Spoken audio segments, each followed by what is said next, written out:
My, is this stand-up, you say? Oh. My drug test came back clean today.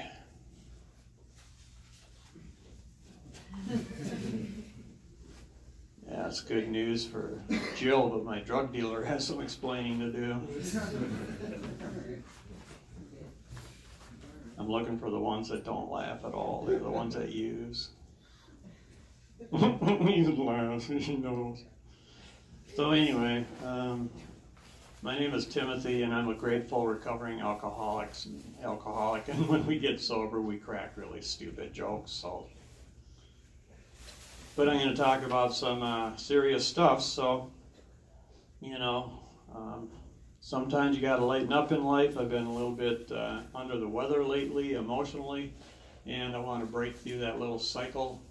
I don't know if it's just because I haven't had enough natural light or something, but whatever it is, just been kind of a funk. And one of the ways I deal with my funk is just try to lighten up and maybe crack a couple of funnies if I can. So now that I'm done with the excuses, I'll move on. 29 years ago, I started talking for MAD and then Minnesotans for Safe Driving. And it has been a really big deal in my life. It's helped me turn some corners that I didn't know I could turn. It made me feel like my life means something more than what it used to. And I've made friends and I've had things happen in my life as a result of speaking that I never thought would happen. And it's been an incredible journey so far. And, it can be a bit of a challenge from time to time speaking. I mean, you got here this morning and it's been a long day for you, but at least you're not coming back over and over and over again. But if you do come back again, hopefully it would be in a capacity of a speaker or something where you're using what has happened in your life to help someone else, And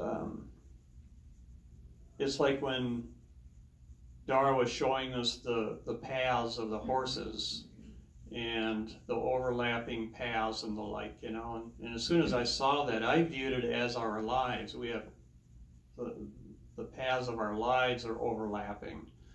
And today, my life, in your life, in Dara's life, in Jill's life, they overlap. And before you got here, you overlapped somewhere, and when you leave here, it'll overlap somewhere.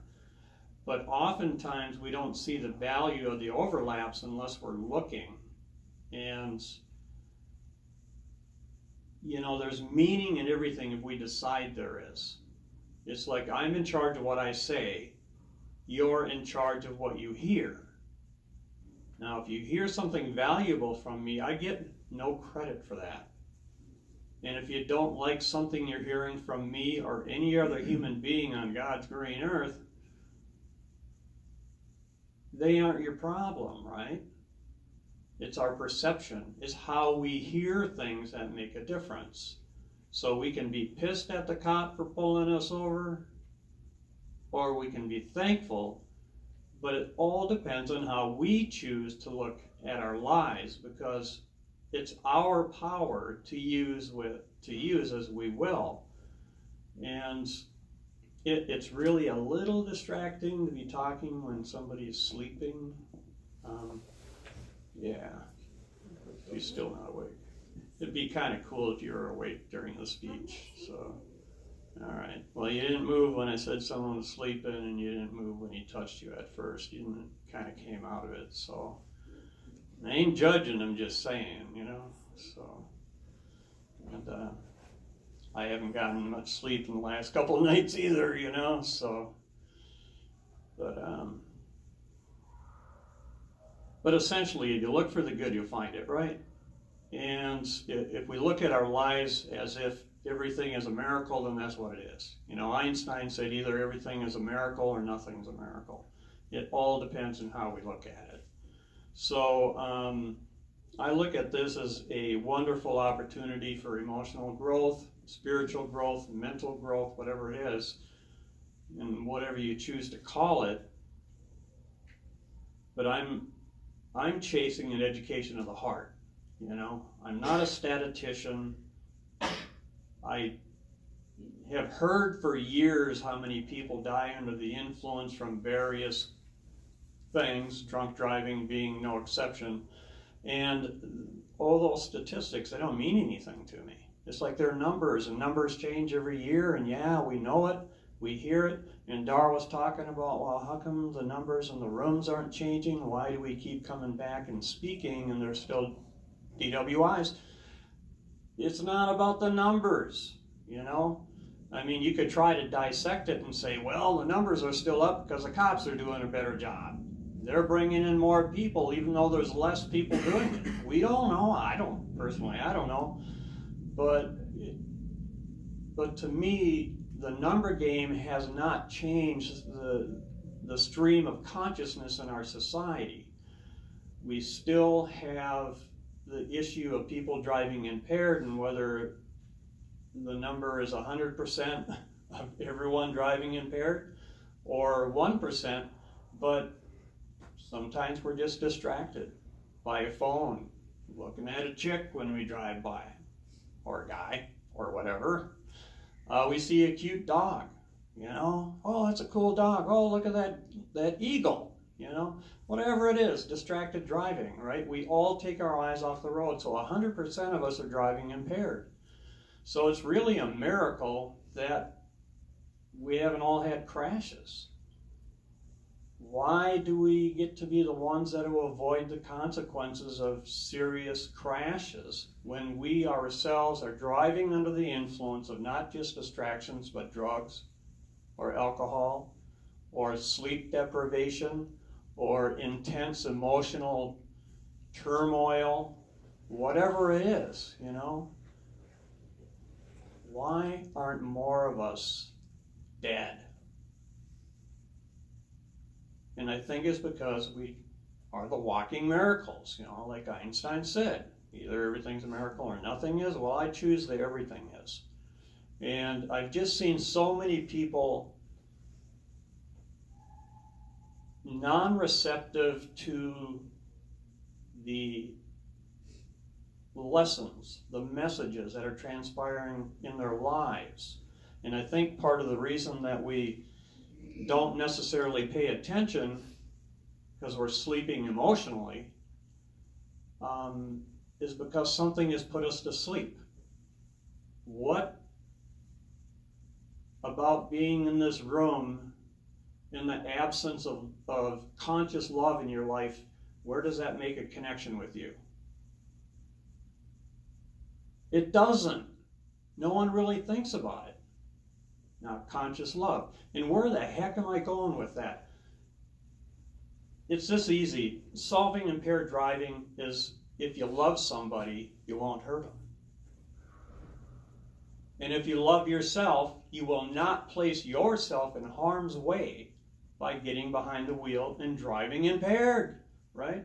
So the absence of conscious love is going on. There's no way in the world that a person in this room would consciously get into a vehicle, put themselves in harm's way and other people because they think that they could hurt somebody. We all think that that's not going to happen.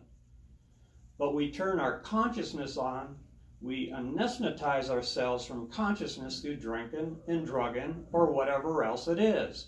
And we take something that is apparently inconsequential because, you know, I can smoke a joint, not going to hurt anybody. I'm behind the wheel, I can handle it. Some people, they take a few drinks and they put on a Superman cape, you know? And our perception changes when we take drugs and alcohol into our system. If it didn't, why bother, right? So that's the point.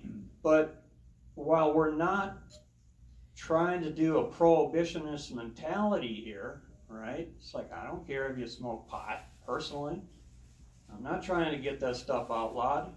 I'm not trying to make alcohol illegal. You want to drink, you want to party, you want to put them both together. I used to love drinking and smoking pot at the same time, man. It's hardly a better feeling in the world, you know. That was my religion.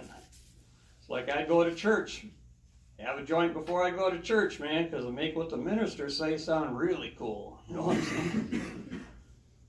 But here's a truth that a lot of us don't really think about, and it's just this: if you think you can drive your car after you smoked a joint, man, you got to fire your drug dealer, because he's selling you some bunk, you know. Because back in the day when I was smoking pot, and I am not on the marijuana maintenance program to stop myself from drinking, you know. For me, I don't want it in my life. It's a danger to a guy like me, because it'll make me pop the cork on a bottle, and you put alcohol on me, I'm a threat to you, and I'm a threat to me, all right? And I will sell my freedom for a drink. I'll sell my freedom for a drink. And I think that smoking pot might lead me to the bottle, so that's why I don't do it. Now, I ain't judging, I'm just saying. And but it makes our consciousness go dark on love. We love, but we don't act on it. We don't act on that love. Something in our consciousness says that we don't have to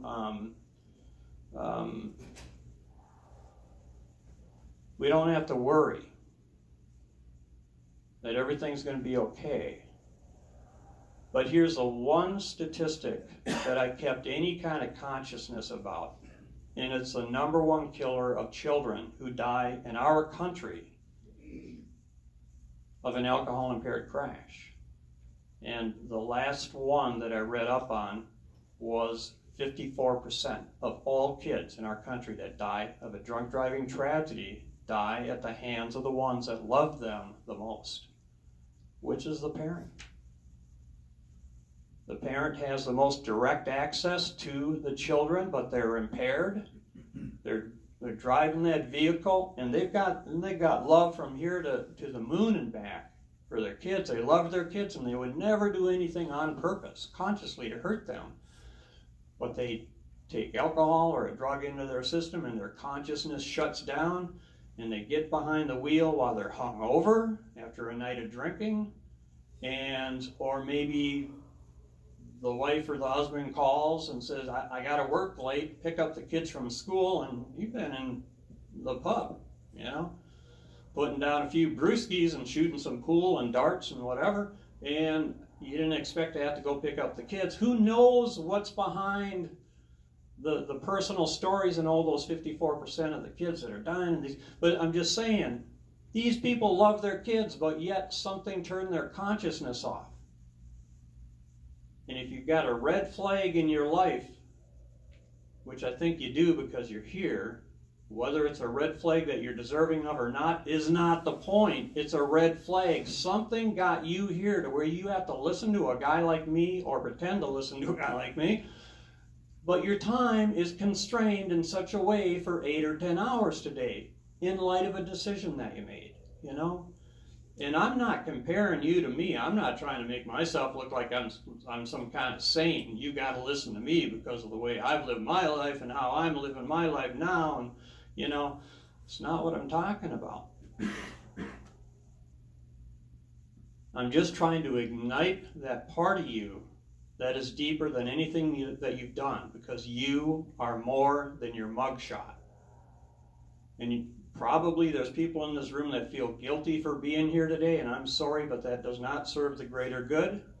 It doesn't serve you. I think guilt and shame and blame and all that crap tears people down. It does not build them up.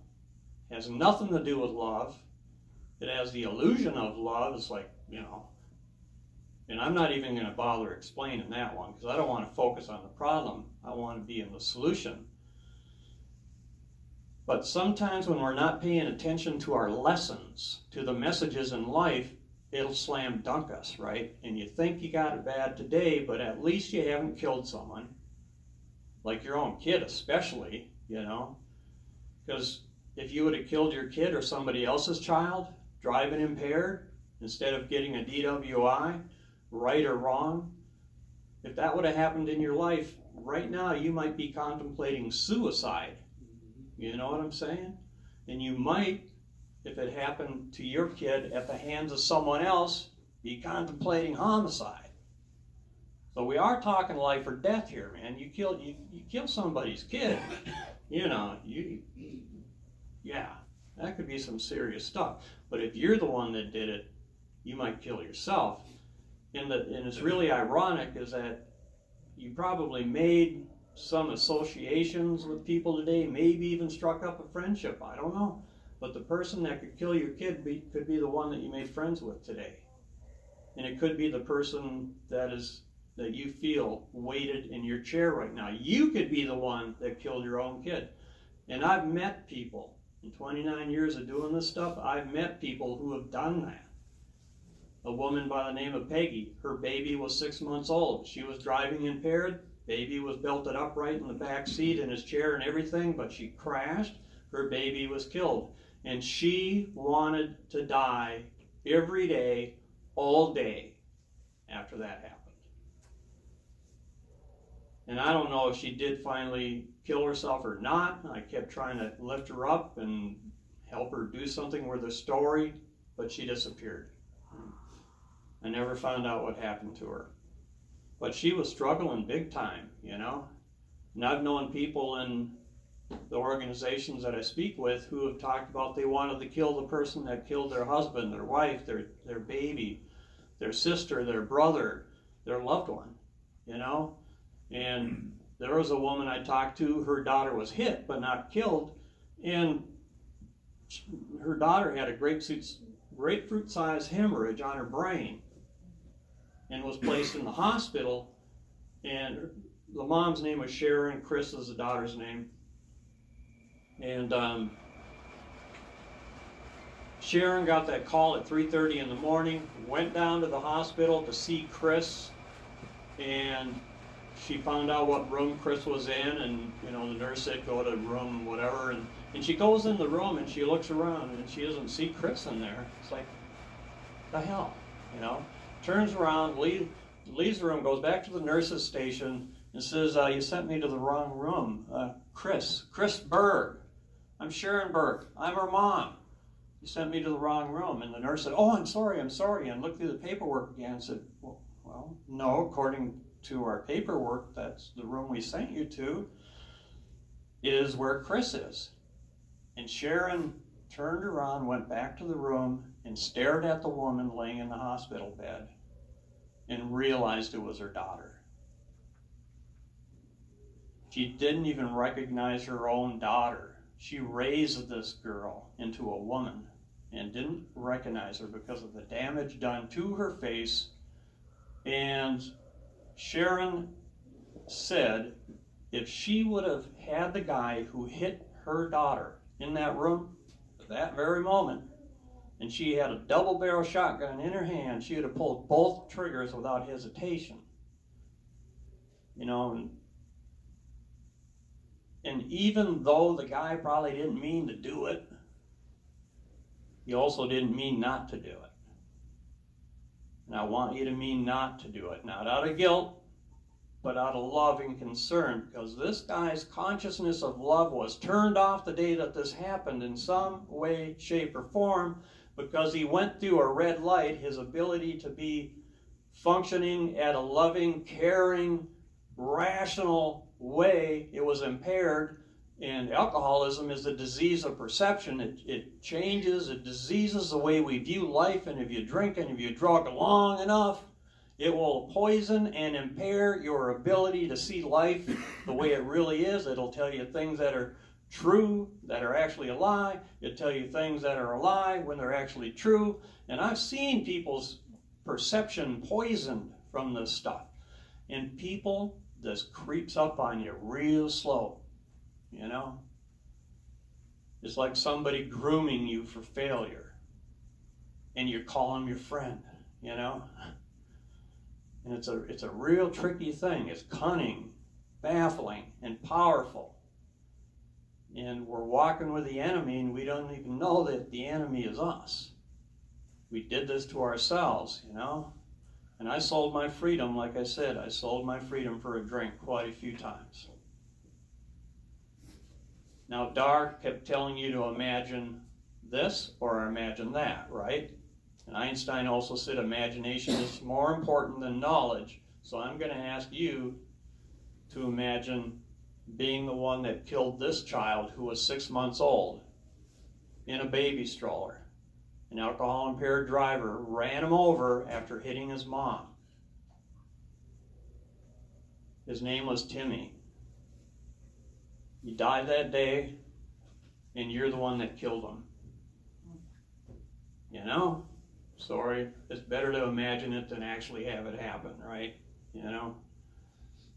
But would you be able to stay alive in your own skin after having killed Timmy? You know? Beautiful little baby boy. And there's his mom, Sherry, holding little Timmy, and she said Timmy was always a happy baby, you know? It was hard to find him unhappy. He was always smiling, he was always laughing. Sherry was struck first, but then she was knocked out of the way, and little Timmy was run over and killed, and then buried here. This is his tombstone. Timothy Wilburn, February 1st, 1977. It's his birthday. And so an Aquarius kid. And he died on August 15th, 1977, when the sun was in Leo. And you probably all don't even think about astrology or care today. The moon is in Leo. I know a little bit about that stuff. And but something I know a whole bunch more about is the question of what you would do to stay alive in your own skin if you would have been the one that killed him, is because I'm the one who did.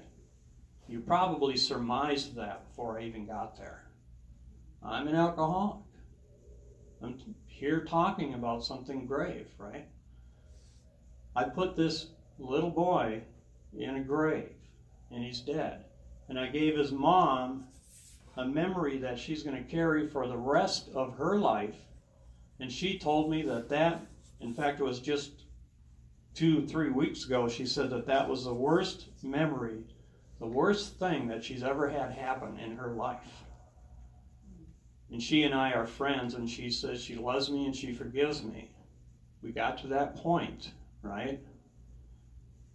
But the only reason she even started to look at me as a human being, because a lot of us drive impaired in life, you know, is that her own daughter drove impaired and had a crash in the very same town that I killed little Timmy, right? Her daughter was the same age as me within like 6 months or so when it happened. I was 20, she was 19. And Sherry said, oh my God, my own daughter drove under the influence and had a crash. She didn't kill anyone. No one was severely injured. They just had minor abrasions and the like. And everyone walked away from that situation. Now, something really good came out of it. One, her daughter has been in sobriety now, I don't know how many years, 6, 8, 9, 10, I don't know, can't remember now. But after that happened, Sherry reached out to me and wanted to talk to me because she wondered, does Timothy have a mom? What does his family life look like? Does he have kids? What led up to a human being killing another human being? How can that even be? And she started to wonder if I was a human being rather than just a monster that killed her baby, you know? And I pled guilty to the crime of manslaughter for killing little Timmy. This is a pretty small picture here, but there's my mugshot in prison. And I served 5 years, 10 months, and 1 day in the Missouri State Penitentiary for Men in Jefferson City, which at that time they called the bloodiest 47 acres in America. And it's not a place that, no one comes out of prison the way they go in.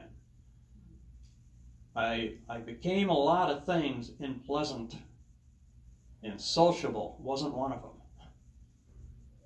I started a gang, did some things I'm not proud of, the person that I went in as and the person that I came out as seemed like two entirely different human beings.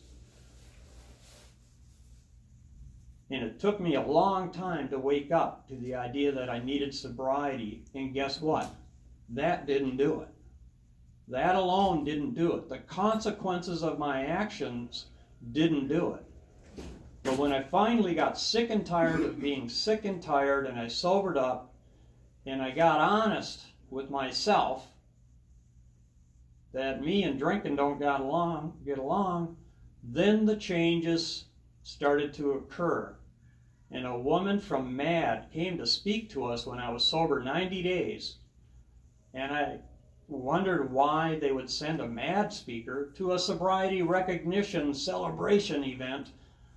And I was upset. I didn't want to hear some ghastly story about a woman losing her baby or something, you know? I mean, no one knew my history. I wasn't talking about that. But I didn't want to hear it. And I made an assumption that I knew what she was going to say before she said it. I was suffering from contempt prior to investigation, not having heard a word that I didn't know anything about her. Some people call it prejudice. You know, you just make assumptions about people and you think you know something. I didn't know anything. And as soon as she opened her mouth and introduced herself, she says, "Hi, I'm Mary Jo Robinson, and I'm a grateful recovering alcoholic, sober by the grace of God, 21 or 22 years at that time." And I thought, oh, she's one of us.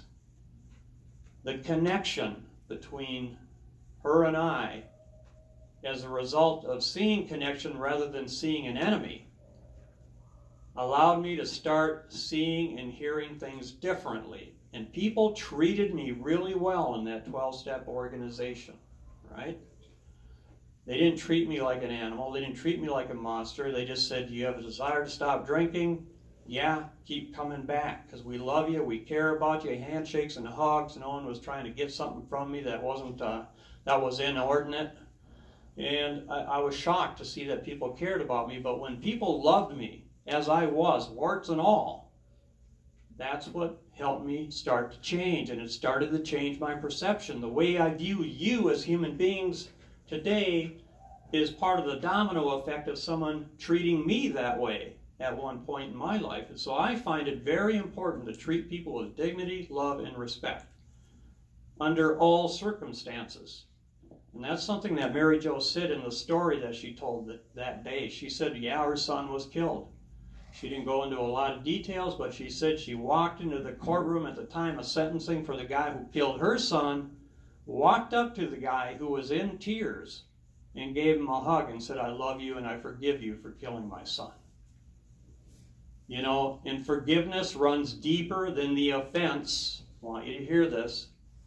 Forgiveness runs deeper than the offense that requires its presence. Without the offense, there is no forgiveness. But forgiveness has to be more powerful than the offense. You can either serve time or you can make time serve you. It's all about flipping the script in your head. If you can see the value of what I'm saying right now and flip the way you view life, you're going to see something different. That happened to me. And when Mary Jo said she loved and forgave this guy, guess who walked up to her and said, "I did the same thing"? If she would have been judging, I'd never said nothing to her. And she got me involved doing this, and it changed my life. And it gave me a chance to reach out to other fellow human beings that are in danger of doing what I did, so they don't have to face the proposition of, how am I going to stay alive? How can I have a good life? The universe is constantly conspiring to give us the best life possible, this included, right? And you can't see it unless you believe it. Some people say they got to see it to believe it, but the truth is that when you believe it, then you see it. That's the way this stuff works. And most discoveries are made by accident, by scientists, by philosophers. They stumble over an idea and they go, "Oh, wow, that's cool. Dang, I didn't know that," you know. Have such a clear mind that you can be willing to grasp anything at any time. I'm out of time, speaking of time here, and you know, I just survived cancer, and I'm glad to say that I was able to come back here. Thank you, brother, you know. And I just feel like, well, I guess G-O-D ain't done with my life yet, you know. I was wondering if I was moving on, you know. And but I had a lot of friends praying for me and setting the intention and seeing me healed and moving forward. And so here I am still trying to pass on the love. And Mary Jo, you know, she told me to love myself and look myself in the mirror every day until I could do it and mean it. Say, I love you, Timothy. And it took me 8 years to get there. That was an assignment that changed my life as well. I've had a lot of cool stuff happen, but I'm going to give you an opportunity to have something really cool happen in your life if you'll do an assignment as well. And the assignment is simple. It's 1 year, but it's simple in its structure. Tell 3 people a day that you love them. That's it. Just tell 3 people a day. Don't let even 1 day go by without saying that you love them. All right? At least 3. But here comes the hard part. And this is the part that you might not want to embrace, but this is the part that's going to flip the script for other people, is make sure that one of those 3 people that you say I love you to are the ones that you don't want to say it to. They might not look like you. They might not have your philosophy. They might be a different religion or a different orientation or a different, oh my God, political party. You know? But loving others isn't contingent upon whether you agree with them or not. You can totally detest what someone thinks. You can still make a stand, but you don't have to make your misery somebody else's misery. You can take that feeling of love that is within you and give it away, and that is how you flip their script. You attract them to a new philosophy through this. And we can flip the script in our nation and in our world. And if you don't do it, who's going to do it? Try it for a year, man. And if it doesn't work at the end of a year, 3 people a day, if your life hasn't drastically changed or someone didn't even walk up to you and say, you saved my life or something, if that don't happen, you get a hold of this lady or the organization or somebody. You call Jill and just say, tell that moron to quit saying to love people, you know. And all I got to do is hear it one time, and I will take it under advisement. I might even stop doing it, because if it don't work, why do it? You know? So pass on the love and see what happens, okay? I love you. You want my business card, let me know. I can send you a free ebook that I wrote or something. If you give me your email. Jill is making a short trick up here. What up? No. Hey, Tommy, you got one question? Yeah. What type of cancer did you overcome? Because I always hear about different type of cancer. I know a lot of people that died from it. It's booty cancer, anal cancer. And they say about, I can't remember the stat on it, but you know, like I said, I'm not a statistician, but a lot of people don't make it, you know. But I did the Power of 8 intention group, and I had a lot of people doing prayer and intention and picturing my life as a better, you know, a whole healed human being. And I've had more miracles happen in my life than I can even enumerate. I mean, I wrote a book about all the miracles that happened in my life. It's like sometimes God uses the worst of us to help the rest of us, you know? It's like, why me, man? I acted like a piece of crap most of my life and treated people with disrespect. Why care about me? Well, flip the script, you know? Don't know why. I ain't telling you to believe in God, and I ain't trying to sales pitch any of this Jesus stuff, you know? Nothing like that. Just be who you are. But if it ain't about love, you're wasting your life, you know? You don't tell 3 people a day that you love them, you probably wasted a day of your life. Quit wasting your life. You know, let's wake them up. Let's shake them up. Let's do it. Any other questions? If my drug test did come back clean, I'd be in trouble. So, you know, that's all I'm saying. Yeah, I have one more question, Alexa. Can I look at your mugshot? Oh, sure. Yeah, you betcha. I've got a bigger one. Want to grab the other one there? Sorry, Jill. They're asking questions. So. No, it's no problem. There's a bigger one that I got from Minnesotans for Safe Driving. A little easier to see, but it's pretty old and beat up. But that was my photo op. Man, we got a mustache now. Right? I was like, I could barely grow any peach fuzz underneath my chin, you know? Now you got the full-on thing. Right? Yeah, and I got more hair on top then, you What know? year was that? 77. 77. I'm kind of an old fucker, you know? Timothy. Sorry. Language. Sorry. Jill was doing ventriloquism and masked that over my voice. All right, love you guys. Take care, man. Right. I've learned over the years that I get bum rushed at the end, so I'm building a wall right here. And I will call out names and just put them on the chair, your certificates. And I just ask that you look at them, because a couple months ago,